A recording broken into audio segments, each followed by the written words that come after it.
अस्सलाम वालेकुम, मैं हूं हबीब अकरम और आप देख रहे हैं प्रोग्राम नुक्ता नज़र। सबसे पहले एक नज़र उन खबरों पर जो आज हम मुजीबुर रहमान शामी साहब के साथ डिस्कस करने जा रहे हैं। और आपको मालूम है कि शामी साहब तो हमारे साथ मौजूद होते हैं, तो एक नज़र उन मौज़ूआत पर जिन पर आज हमने डिस्कस करना है।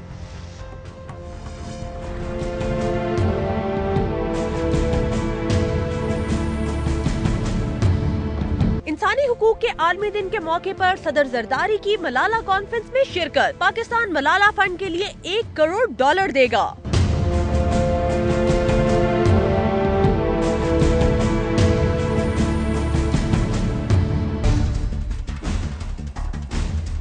जजिस तकर्री रेफरेंस की समाअत। रेफरेंस के लिए फुल कोर्ट बेंच बनाने की दरखास्त मुस्तरद। रेफरेंस आने के बाद इस्लामाबाद हाई कोर्ट अमलन बंद हो चुकी है। अकरम शेख।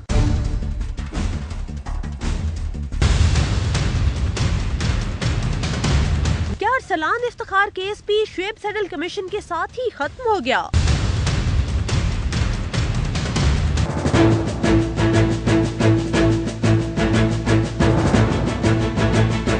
इलेक्शन में काफ लीग तीर के निशान के साथ मैदान में उतरेगी या साइकिल चलती रहेगी?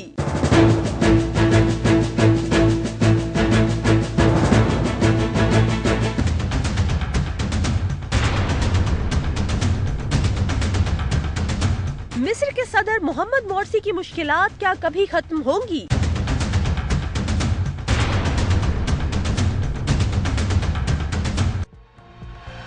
नुक्ता नज़र में एक बार फिर खुश आमदीद। शामी साहब, आज मलाला केस जो है वो एक नई उसको रिकग्निशन मिल गई इंटरनेशनली कि यूनेस्को ने मलाला कॉन्फ्रेंस मुनक़िद की और हमारे सदर साहब वहाँ गए, उन्होंने खिताब फरमाया और कहा मलाला ही पाकिस्तान का असल चेहरा है। हम मलाला केस तो ना कहें, मलाला की शख्सियत कहें। ठीक है। वैसे अब देखिए, आज ही तो खबरें आई हैं खैबर पख्तूनख्वा से जी। 4 सद्दा से भी खबर आई, बन्नू से भी आई जी। दहशतगर्दी हुई, फायरिंग हुई, लोग जो है जहाँ बहक हुए। लेकिन ये जो खैबर पख्तूनख्वा है उसमें अमन जो है कायम नहीं हो पा रहा। और दहशतगर्द जो है, अगरचे के वहाँ की जो पुलिस है और कानून नाफिज करने वाले अदारे हैं, उन्होंने बड़ी कुर्बानी दी है, बड़ी शहादतें दी हैं, बड़े हौसले का मुजाहरा किया है, लेकिन अभी तक उनका जो इम्तिहान है ना वो जारी है। और सर, बन्नू केस में तो आज एक फौजी ने खुद रजाकाराना तौर पे अपना जाती असला उठाया और दहशतगर्दों के खिलाफ लड़ा और निशाना बन गया। देखिए, हमारी फौज जो है उसके जवान तो फिर है ना, यानी जान देना जो है उनके लिए बाएं हाथ का खेल है। और हम तो उसको भी सलाम पेश करते हैं, और उन पुलिस वालों को भी जो कि आईनी दीवार बने हुए हैं इन लोगों के सामने। तो अल्लाह ताला उनकी कुर्बानियाँ ज़रूर कबूल करेगा और ये दहशतगर्दी ख़त्म होगी। मलाला जो है, देखिए उसकी शख्सियत क्या है। अब लोगों ने बहुत तनकीद भी की है, बहुत तोते मैना उड़ाए हैं।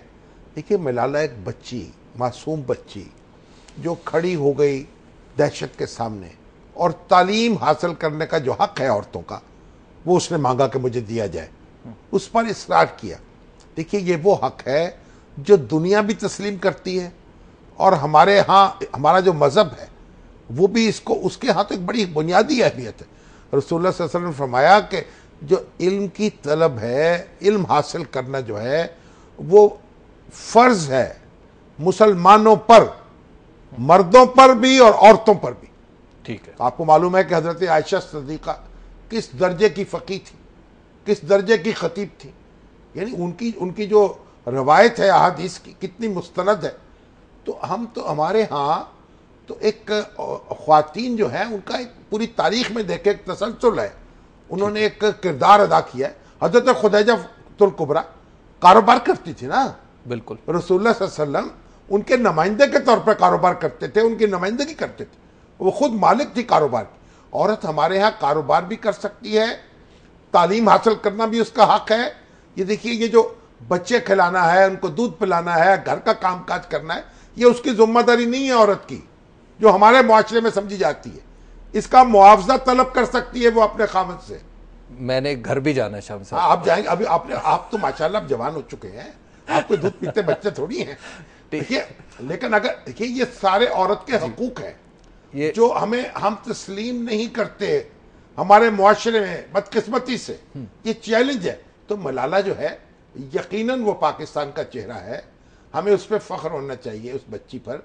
और उसको अल्लाह ताला ने उसकी जिंदगी दी और अब पूरी दुनिया में उसको रिकॉग्नाइज किया जा रहा है। अच्छा, अब मोतरजीन का जरा नुक्ता नजर भी सुन लें। मोतरजीन कहते हैं कि सिर्फ मलाला को ही इतनी रिकॉग्निशन क्यों दी गई, वन। दूसरा ये कि ड्रोन अटैक्स में मरने वाले बच्चों को नजरअंदाज क्यों किया जाता है? वो उनको भी नजरअंदाज नहीं करना चाहिए, उनका भी मातम करना चाहिए। और जो दूसरी बच्चियां हैं वो भी हमारी बच्चियां हैं, उनका भी जिक्र करना चाहिए। लेकिन सवाल यह है, कोई दूसरी बच्ची इस तरह तो नहीं उठी ना तालीम का हक मांगने के लिए। ताइब थे एहतसाब से जब सारे बादकश, मुझको ये इफ्तिखार के मैं महकदे में था, तो उसका तो इम्तियाज जो है उसमें कोई दूसरा शिरकत कर ही नहीं सकता, किसी ने शिरकत की ही नहीं है। हमारे सर फख्र से बुलंद होने चाहिए और हमें इस पर उसको यानी सलाम पेश करना चाहिए। पूरी कौम उसका एतराफ़ कर रही है। और ये जो यूनेस्को ने, देखिए एक बैनुल अक़वामी कॉन्फ्रेंस पेरिस में मुनक़िद हुई है, यूनेस्को ने एतराफ़ किया, दुनिया भर से अहले इक़्तिदार आए हैं, अहले दानिश आए हैं, अहले सियासत आए हैं और उन्होंने कहा कि मलाला के नाम पर फंड कायम होगा कि बच्चियों की तालीम के लिए हम अपने आप को वक्फ करें। और $1 करोड़ पाकिस्तान ने भी दिए, आसिफ अली जरदारी साहब ने। तो ये हमें देखिए, इसमें कोई परेशानी की बात नहीं है। ये जो चीज़ें हमारी ताकत है ना, उनको कमज़ोरी क्यों बनाते हैं? अच्छा, कि ऐसा तो नहीं है कि जो ड्रोन अटैक्स के खिलाफ चूंकि तनकीद का ऑनस्लॉट इंटरनेशनली बढ़ रहा है, तो सब के सब जो लोग हैं वो इकट्ठे होकर वो कह रहे हैं कि चलो मलाला को इतनी रिकग्निशन दे दें कि ये दूसरा ड्रोन अटैक्स का पे होने वाले एतराज़ात जो हैं वो इसमें दब जाए। जिसे कहते हैं सवाल गंदम जवाब चना। वो मगज को बाग में जाने न दीजो, ना खून परवाने का होगा। भाई दुनिया में कौन सी तकलीफ हो रही है ड्रोन हमलों पर? अमेरिका कर रहा है, हम बर्दाश्त कर रहे हैं, लिप सर्विस करते रहते हैं और दुनिया में तो कोई नोटिस भी नहीं ले रहा। तो ऐसी दुनिया को क्या तकलीफ है कि उनसे तवज्जो हटाने के लिए काम करेंगे? हमें हकायक को अपने सही तनाजुर में देखना चाहिए। ड्रोन हमले हमारे लिए बड़ी बाइस से तकलीफ है, लेकिन अभी इसके अंदर वो मरे हैं ना अलकायदा के, जी बिल्कुल, यक के बाद दीगरे 2 बड़े रहनुमा मर गए। तो ये जो ड्रोन हमले हैं, हमारी हुकूमत जो है आंख का इशारा करती है और कुछ नहीं, और मुंह से कुछ कहती है। वो कहा किसने, ज़बान कुछ और, बुए पैरहन कुछ और कहती है। तो ये तो मामला है। लेकिन मलाला की जो शख्सियत है, हम उसे कॉम्प्रोमाइज न करें, उसको गदला न करें। अपनी देखिए, अपनी जो अच्छी बातें हैं उन पर कालक क्यों मलते हैं? तो फिर सोशल मीडिया पे जो इतने लोग लिख रहे हैं, सैकड़ों बल्कि हजारों, अब तो करोड़ों की तादाद में दे उनको भाई, वो भी उनको भी अकल आनी चाहिए, उनको भी सोचना चाहिए। वो बातें एक किसी दूसरे का मवाजना नहीं है।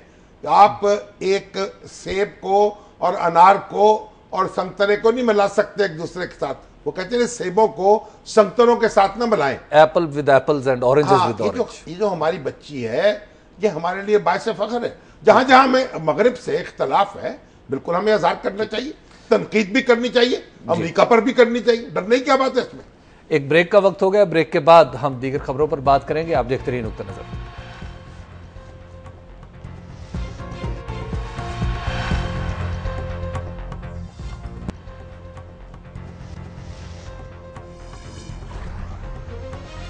नुक्ता नज़र में एक बार फिर खुश आमदेद। ब्रेक पर जाने से पहले हम बात कर रहे थे मलाला यूसुफजई के हवाले से, और अब हमारा जो ज़ेर बहस मौजू है वो है जजिस तकर्री केस। रेफरेंस चला गया है अदालत में। शामी साहब और वफाक के वकील वसीम सज्जाद साहब है, उन्होंने कहा जी कि फुल कोर्ट बेंच बना दें ताकि वंस फॉर ऑल ये मामला हल हो जाए।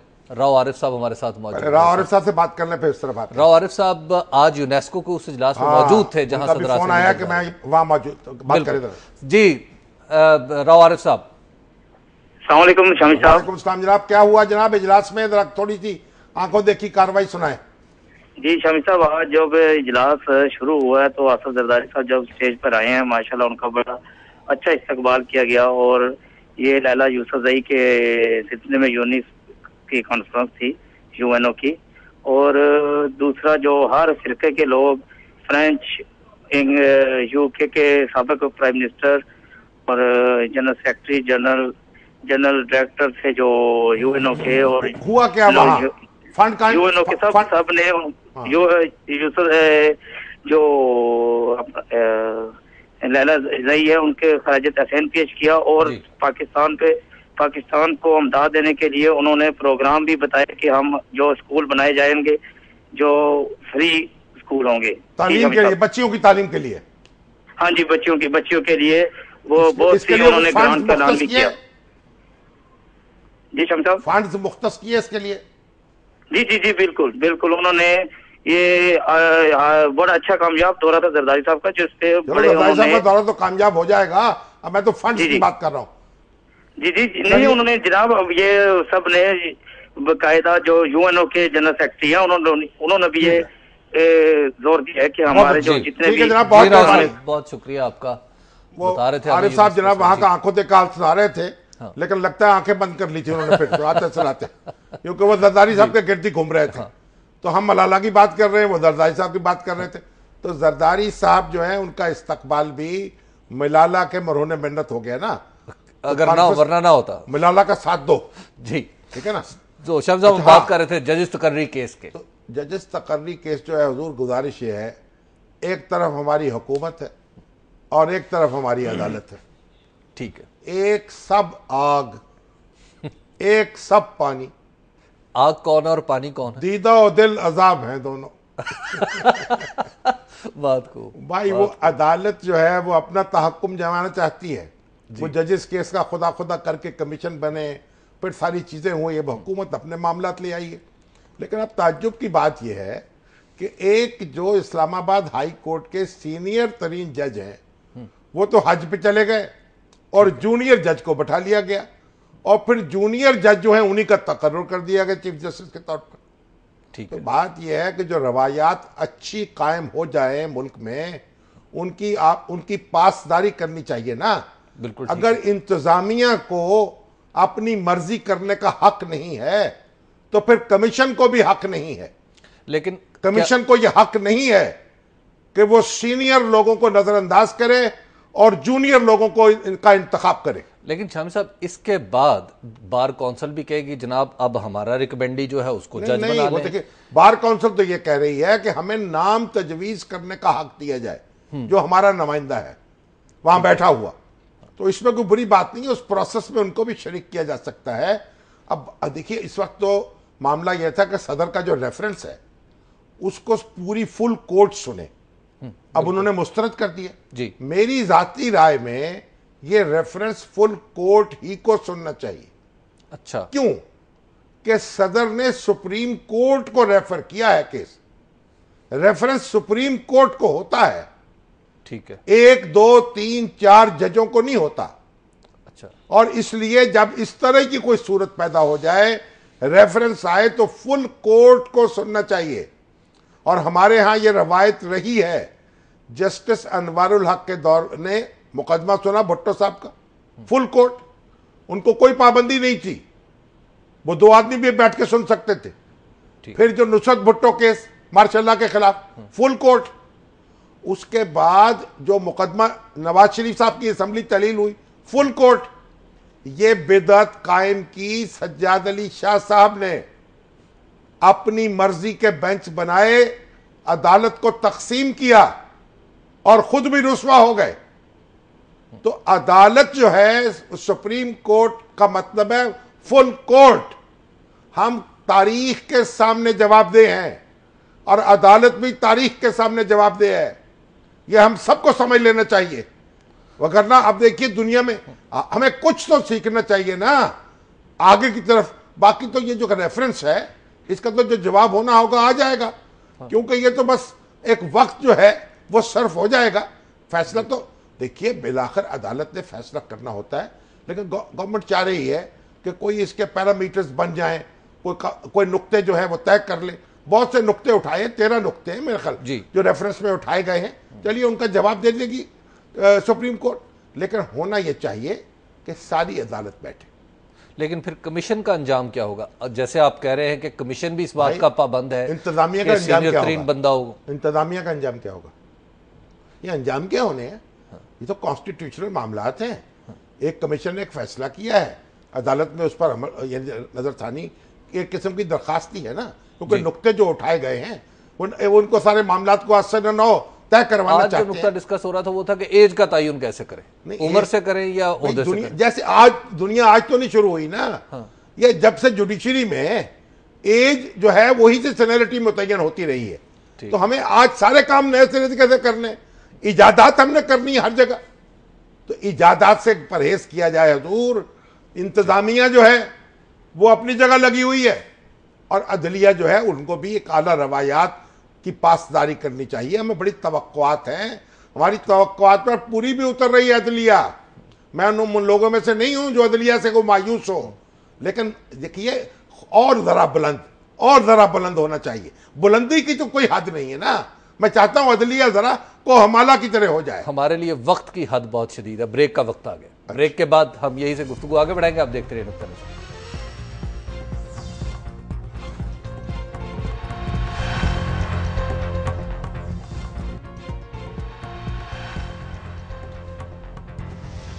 नुक्ता नज़र में एक बार फिर खुश आमदीद। अब हमने जो बात करनी है उस पर अब शामी साहब पता नहीं क्या जवाब देंगे मुझे। शामी साहब, शोएब सडल कमीशन खत्म हो गया, वो भी मैं आपको बताता हूँ जी। ये हमारे सईद चौधरी साहब हैं, बहुत बड़े हमारे कोर्ट रिपोर्टर हैं। उन्होंने मुझे अभी SMS भेजा है कि जो 1996 में जजों की तकर्री के हवाले से एक सदारती रेफरेंस भेजा गया था, ठीक है, वो फुल कोर्ट ने सुना था। दुरुस्त। और ये जो पख्तूनख्वा में हस्बा बिल MMA की हुकूमत मंजूर कर रही थी, उसके खिलाफ रेफरेंस जो है सदर ने भेजा था, वो भी फुल कोर्ट ने सुना था। अच्छा, गोया एक रवायत है, रवायत यही है कि रेफरेंस फुल कोर्ट सुनता है। जाहिर अच्छा, सदर ने सवाल अब आप उठाया। फरमाइए क्या फरमाना चाहते हैं। शोएब सडल कमीशन तो खत्म हो गया, गोया अरसलान इफ्तिखार केस भी अब समझे खत्म। तो मुबारक हो आपको। मलक रियाज साहब ने तो फरमाया मेरे सर से बोझ उतर गया।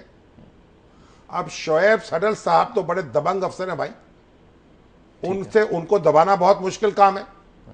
तो मलक रियाज साहब तो कभी एक बहाना, कभी दूसरा बहाना, कभी तीसरा बहाना।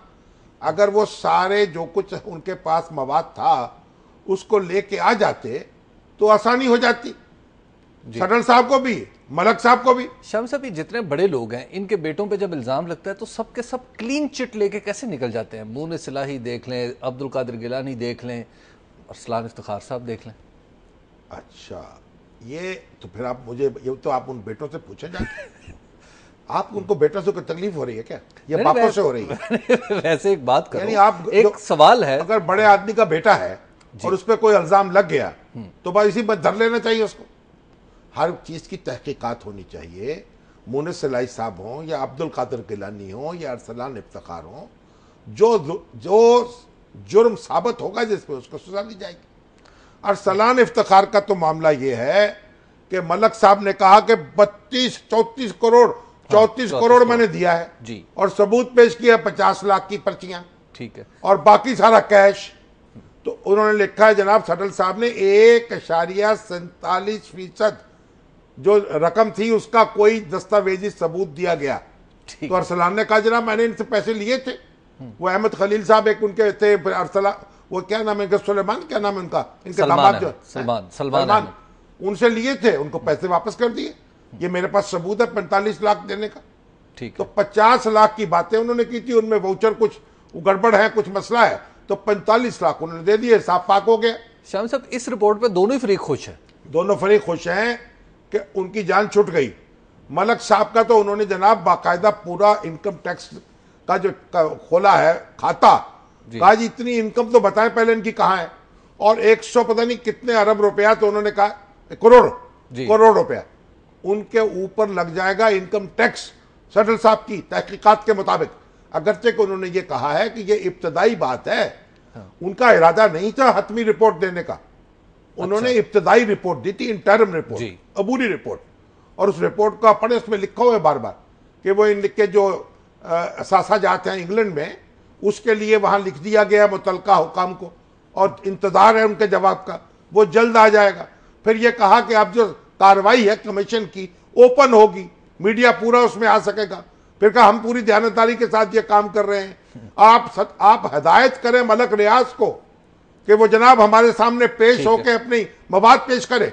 ये सारा उन्होंने रिपोर्ट में लिखा है। मतलब ये था कि ये इब्तदाई रिपोर्ट है, अभी मैंने और बहुत कुछ करना है, लेकिन वो जो कहते हैं ना सदरा दिल दियां दिल विच रह गई, शामा पै गई। वो सुप्रीम कोर्ट ने कहा भाई जान छुड़ाओ इससे, बस खत्म, क्योंकि ये तय हो गया कि चीफ जस्टिस जो हैं उनका इस सारे मामले से कोई ताल्लुक नहीं था। अब ये दो प्राइवेट अफराद का मामला है, वो जहां चाहे जाएं। इनकम टैक्स वाले, FBI वाले जो चाहे मलक रियाज साहब के साथ करें और मलक रियाज साहब उनके साथ करें। और अरसलान इफ्तिखार के बारे में तो उन्होंने कहा मैं लंदन में जाके मुकदमा कायम करने के बारे में सोच रहा हूं। और जनाब अगर कायम करें तो फिर देखिए वहां कैसे लेने के देने पड़ते हैं, वहां भी तो सारा हिसाब देना पड़ेगा ना। झूठ सच का तो फैसला नहीं हुआ वो होगा ना, पता चलेगा भाई, वहां तो लंदन में तो पता चलेगा ना। लंदन में ये पाकिस्तान नहीं है। वहां जरा मलक साहब सोच समझ के किसी अच्छे वकील से मशवरा कर ले। मेरा ख्याल ये जरूरत अरसलान को भी पड़ेगी। एक बात मैं और बताऊं जी, ये जो मामला ठप हुआ ना, इससे हमारे रहमान मलिक साहब को बड़ा फायदा पहुंचा। वो कैसे? वो इसलिए कि शुएब सटल साहब ने लिखा जनाब ये जो हमारे रहमान मलिक साहब है, ये कोई ताबू नहीं किया इनकी मिनिस्ट्री ने मुझसे। हमने उनके बंदे मांगे फलां एहलकार दे दो, उन्होंने जनाब वजारत कानून के पास मामला भेज दिया, वो इस पर मशवरा राय दे। वो वहां से राय आई तो एस्टेब्लिशमेंट डिवीजन को भेज दिया और कोई ताउन नहीं किया और मामले को उलझाया। इनके खिलाफ तौहीन अदालत की कार्रवाई होनी चाहिए। रहमान मलिक हाँ साहब जी, और अगर ये ठप ना होता मामला तो इनको तौहीन अदालत का नोटिस शुएब सडल साहब ने जारी करना था। शुएब सडल साहब ने मलिक रियाज साहब को भी और वो तो चौधरी सरवर साहब आए थे ना, मेंबर पार्लियामेंट के हमारे इंग्लैंड के, तो वो शुएब सडल साहब को देखा, मैं वहां तक दोनों को देख रहा था।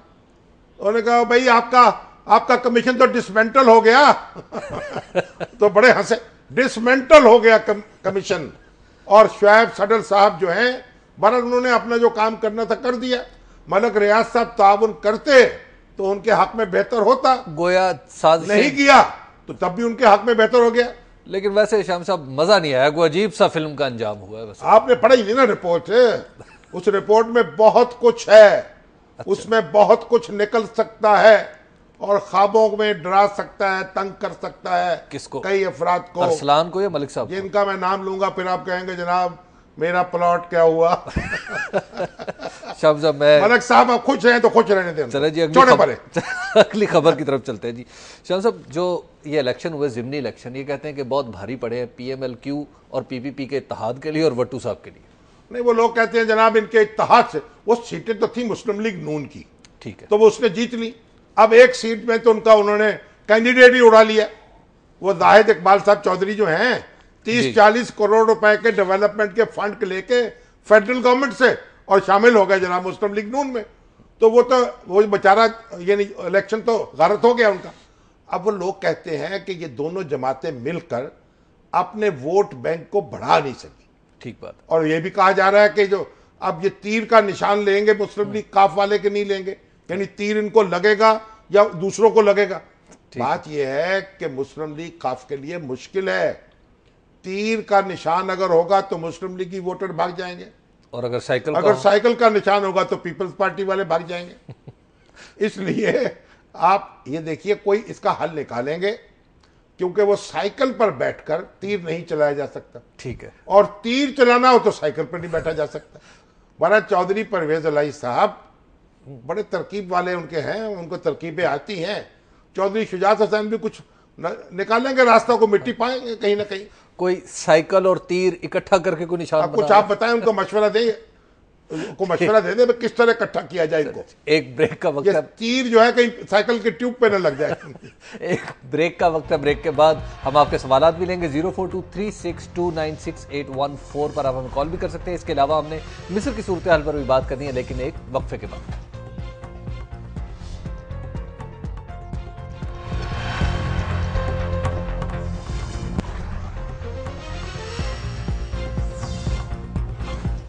नुक्ता नज़र में एक बार फिर खुश आमदीद। आपके सवालात की तरफ जाने से पहले मोहम्मद मुर्सी की मुश्किलात पे कुछ बात कर लेते हैं। शाम साहब वो तो बड़ी मुसीबत में फंसे हुए अब तक भी। वो मुसीबत में क्या फंसे हैं, वो यानी दस्तूर तो बना दिया उनकी असेंबली ने, सदर को पेश कर दिया। अब वो रेफरेंडम होना है उस पर। हाँ।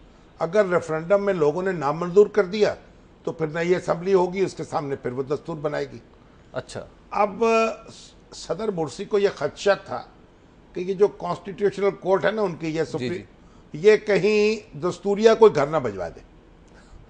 क्योंकि पहले पार्लियामेंट को घर भिजवा चुके, इसके खिलाफ ये फैसला खदशा तो पाकिस्तान में भी रहा है ना, वही वैसा है। वो जो बाकियात है ना हुस्नी मुबारक की, जी जी, और उससे पहले अनवार सादात की, देखिए ये तो बेचारे पहले मुंतखब सदर है ना बराह रास्त अखवान मुस्लिम के। अखवान मुस्लिम तो ये जेलों में रही यानी कालादम रही, फांसी दी गई यहाँ इनके लोगों को, कुतुब शहीद जो दूसरे लोग, तो ये तो मुश्किलात में रही है, पहली दफ़ा इख्तिदार में आई है, मुखालफों से हजम नहीं हो रहा।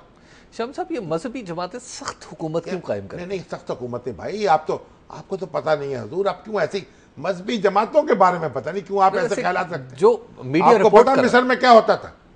मिस्र में किसी अखबार का चीफ एडिटर मुकर्रर नहीं किया जा सकता था जब तक हुकूमत उसकी इजाजत नहीं लेती थी। अच्छा, जब अदारे जो किसी इदारे को अपना चीफ एडिटर मुकर्रर करना होता था, वो नाम भेजता था सेनेट के पास, सेनेट अप्रूव करती थी। अच्छा, अब मुर्सी साहब ने इजाजत दे दी है कि हर अदारा अपना चीफ एडिटर मुकर्रर कर सकता है। इसी तरीके से जो शेखुल अजहर है उसको हुकूमत मुकर्रर करती थी, इन्होंने कहा है दस्तूर में कि उलमा का बोर्ड मुकर्रर करेगा उसको। तो कई चीजें उन्होंने बहुत बेहतर कर दी हैं। ये इस्लामी शिकें जो हैं उन पर कुछ झगड़ा चल रहा है, और वो भी एक मैंने पढ़ा है सारा मुसव्वदा, मुझे तो वो बात समझ में नहीं आती। कभी औरतों के हकूक का ख्याल नहीं भाई, लिखा हुआ है तमाम लोग उनके हकूक हैं, लोगों के, पर्सन्स के, उसमें औरतें शामिल नहीं है। तो बड़ा कुछ ना कुछ मुर्सी साहब ने पहले तो जो कानून जारी किया था ना ऑर्डर, कि तमाम इख्तियारात उन्होंने अपने हाथ में ले लिए और कहा कि ये असेंबली डिसमिस नहीं हो सकती। उनको खदशा ये था कि ये कोर्ट जो है असेंबली को घर ना भेज दे, दस्तूर था असेंबली को, लेकिन उनसे कुछ बेएहतियाती हुई। अपने हाथ में अगर इख्तियार न लेते बल्कि हुक्म जारी करते कि दस्तूरिया ये काम करेगी तो बेहतर होता। बहरहाल अब उनको चाहिए कि मामला जरा गुफ्तो शनीस से हल कर लें और उनके मुखालिफ जो हैं वो भी को खुदा खौफी करें, बात करके ना राई का पहाड़ ना बनाए। लेकिन उन्होंने फौज को कहा कि अब अमन अमान आपकी जिम्मेदारी। और जी फौज की तो जिम्मेदारी होगी ना, फिर अमन अमान तो उसकी जिम्मेदारी होगी। पहले भी अमन अमान फौज की जिम्मेदारी हमारे हैं वापस। नहीं, कैसे आएंगे ऐसे वापस? आसानी से वापस नहीं आ सकते। फौज को उन्होंने बहुत के जर्नल 72 साल के 74 साल के निकाले, रिटायर किए हैं। बहरहाल हालात को संभालना चाहिए, क्योंकि अगर फौज आती है तो जो मुखालिफ है उनके, अल बुरादी साहब बड़े खास मुखालिफ हैं उनके लिए भी प्रॉब्लम होगी, इनके लिए भी प्रॉब्लम होगी। तो ये चाहिए अफहाम और तफहीम से दस्तूर जो है उस पर इत्तफाक होना चाहिए सबका। ये बड़ा बुनियादी सबक है। हमारा मुल्क जो है टूट चुका है दस्तूर साजी के झगड़े में, और 73 का दस्तूर जो है उसकी यही तारीफ की जाती है भुट्टो साहब की और उनके मुखालफिन की, कि उन्होंने इत्तफाक कर लिया दस्तूर पर। तो बड़ी दस्तावेज है, दस्तूर पर झगड़ा नहीं होना चाहिए, दस्तूर पर इत्तफाक होना चाहिए, इसकी पूरी कोशिश करनी चाहिए। शम साहब जरा चलते हैं अपनी फोन लाइंस की तरफ, बहुत सारे लोग कॉल कर रहे हैं। चौधरी अनवारुल हक साहब हैं लाहौर से हमारे साथ। जी अस्सलाम वालेकुम चौधरी साहब। शामी साहब, बगैर किसी तमहीद के मैं एक सवाल है और एक जनाब। पहले तो एक तो ये है कि ये आजकल एक मशवरा छोड़ा था नाजी साहब ने, वो सारे एंकर उसको लेके चल रहे हैं कि जी ये जो नजरिया पाकिस्तान है ये जनरल शेर अली की इख्तरा है, जबकि शेर अली तो जब कैप्टन मेजर हो जब पढ़ते स्कूल वाले और भाई से हम ये सुन रहे हैं शेर अली की इख्तरा नहीं है, पाकिस्तान एक नजरिए पर ही तो वजूद में आया है ना भाई। नुत्फे के आजकल सारे हैं कहता कि डॉक्टर ने भी उधर कह दिया नुत्फे के बगैर इंसानी वजूद नहीं आता, बीज के बगैर दरख्त पैदा नहीं होता। ये जो कहते हैं नुत्फा है ना तहकीक जो कहते हैं उनको सोचना चाहिए, वो गलत कहते हैं, तारीख का शऊर नहीं रखते। पाकिस्तान एक मुल्क बना है ना, बिल्कुल बना, तो कैसे किसी तसव्वुर के बगैर बन गया, किसी बुनियाद के बगैर बन गया? बुनियाद के बगैर भी इमारत बनती है, कल कहेंगे बीज के बगैर दरख्त बन सकता है, ऐसा नहीं होता। शब साहब फेसबुक की तरफ जरा चलें, एक साहब है सफदर लोधी साहब, उन्होंने अरसलान इफ्तिखार के हवाले से कहा है जी इतने हमने millions of rupees supreme court पे लगाए और फिर शोएब सदर कमीशन पे लगाए, लेकिन जीरो रिजल्ट आया। कोई बात नहीं, जीरो रिजल्ट क्या है? आप क्या चाहते थे, क्या रिजल्ट आता है? भाई चीफ जस्टिस साहब जो हैं उनका दामन तो साफ निकला, अब अरसलान इफ्तिखार जाने और जनाब मलक रियाज साहब जाने। मलक रियाज साहब कहते हैं मैंने अपने काम करवाने के लिए पैसे लगाए थे, वो कहते हैं मैंने पैसे वरगला दिए, झूठ, ये गलत कह रहे हैं। तो अब दोनों अपना मामला तय कर लें, लंदन में करें, लाहौर में करें, कराची में करें। तो अब फर्दर पैसे तो नहीं जाया होने चाहिए ना। वैसे तो मलक रियाज साहब जो हैं वो बिल दे सकते हैं सेंट्रल कमीशन का भी। साइमा है लाहौर से जी, अस्सलाम वालेकुम साहिबा। हेलो, वालेकुम अस्सलाम। सर मैं लाहौर से बात कर रही हूँ। हम रेलवे के स्कूल और कॉलेज में टीचर्स हैं। हाँ जी। फंड टीचर्स हमें कहा जाता है और 10 साल से हम यहाँ पे पढ़ा रहे हैं। 4 साल से हमारी तनख्वाह 10,000 रुपए है, 1 रुपए का इजाफा नहीं हुआ। 89 डेज के बाद हमारी 1 दिन की पे कट जाती है और काम हमारे से लिया जाता है, ना हमें परमानेंट किया जाता है। आया जो मुश्किल है। रेलवे वजीर जो हैं बल्लौर साहब इस तरफ तवज्जो करें, वजीर आजम पाकिस्तान तवज्जो करें, इनकी फरियाद सुने। टीचरों के साथ ये सलूक होगा तो फिर क्या शागिर्द तो वही निकलेंगे जो निकल रहे हैं फिर माशाल्लाह। परवेज साहब है अटक से जी, अस्सलाम वालेकुम परवेज साहब। वालेकुम अस्सलाम जी। जनाब अली जी। परवेज शामी साहब, आपने शुरू में नबी पाक सल्लल्लाहु अलैहि वसल्लम की एक हदीस बयान की थी इल्म के मुताल्लिक। तो बात ये इल्म कहते हैं, इल्म। हाँ जी, इल्म की जी। बात ये है कि वो जो हमारे बच्चे मदरसे में कुरान पाक पढ़ रहे थे, ड्रोन हमले से उनको शहीद किया गया। ठीक बात है, बिल्कुल बिल्कुल दुरुस्त है। हम उनकी बात यही कर रहे हैं। हर जगह जहां जुल्म होता है उस पर आवाज बुलंद करनी चाहिए, एहतजाज करना चाहिए। आप भी करें, हम भी कर रहे हैं। शाम साहब, वसीम साहब हैं कोयटा से हमारे साथ जी, अस्सलाम वालेकुम वसीम साहब। मैं असलम बात कर रहा हूँ जी। असलम साहब, सॉरी जी, माफ कीजिएगा, असलम साहब। जी जी जी जी असलम साहब बताइए। वालेकुम अस्सलाम। शामिर साहब, ये जो बलूचिस्तान का बदअमनी केस था ना, हाँ जी, इसमें चीफ साहब को ये बताया गया था कि हमारे पास अफसरों की कमी है। चीफ साहब ने वफाकी हुकूमत को ऑर्डर किया, उन्होंने अफसर भेज दिए। ये आपके जरिए से मैं चीफ साहब तक ये बात पहुंचाना चाहता हूँ कि 15 अफसर ग्रेड 20 के DMT के वो अभी तक उसी बैठे हुए हैं। किसी ने उनको पोस्टिंग नहीं थी। कहाँ बैठे हुए हैं?